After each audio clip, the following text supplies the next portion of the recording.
Brilliance Audio presents Siege of Stone by Terry Goodkind, performed by Christina Traister. From the top of the defensive wall, Nathan gazed at the enormous petrified army. Dear spirits, that is not a sight I expected. Bannon paled and struggled to contain his gasp. Lila stood at his side, stern and defiant.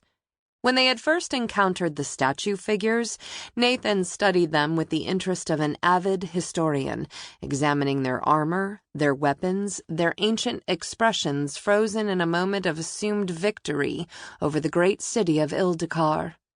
From his centuries of reading and learning, Nathan knew the history of General Utros and how the immense army had attempted to conquer the old world in the name of his emperor, Kurgan. But after Nathan, Nicci, and Bannon entered the legendary city and found themselves caught up in the turmoil, he had barely given the petrified army another thought. Flushed, High Captain Stewart stared at the siege force approaching the walls. Our city has enough problems after last night's uprising. My guards are still putting out fires, capturing combat animals, and stopping looters. But this? Nicci's expression was shrewd and analytical.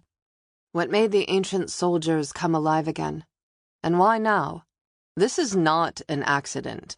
Bannon leaned over the wall to get a better view.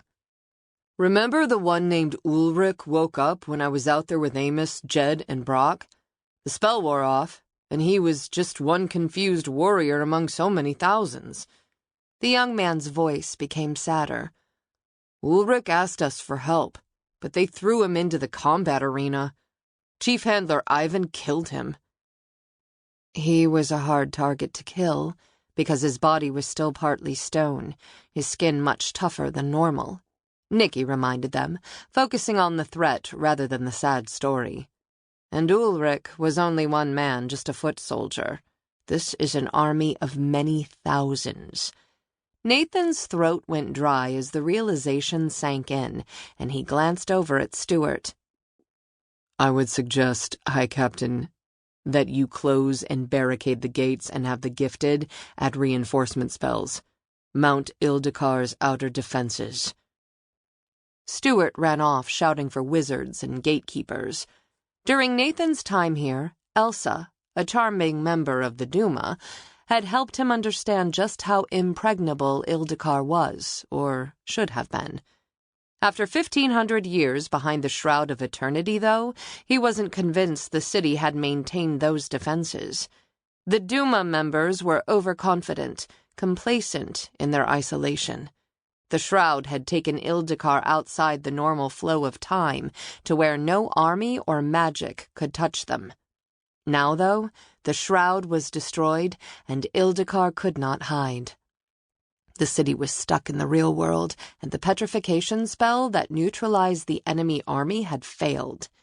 He knew that Wizard Commander Maxim had cast the spell in the first place, and the man had fled the city in disgrace. Had Maxim somehow dissolved his own spell? Released the statue army as some kind of last treachery?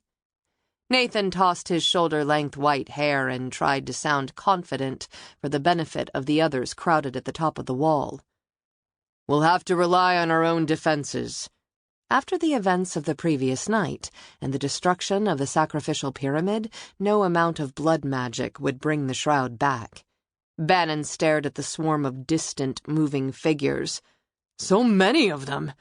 Sweet Sea-Mother, it's like 100 anthills, all ready to go to war. If they were ants, we would stomp them, Lila said. She seemed to like the idea. Resigned, Nathan turned to Nicci. Well, Sorceress, it doesn't appear that we'll be leaving immediately. Bustling in her purple robes, Elsa climbed the stairs to the top of the wall. Ah, there you are, Nathan.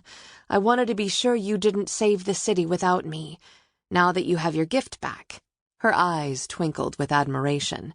After seeing what you did to the giant Ixax warrior, I have no doubt you could wipe out that entire army single-handedly.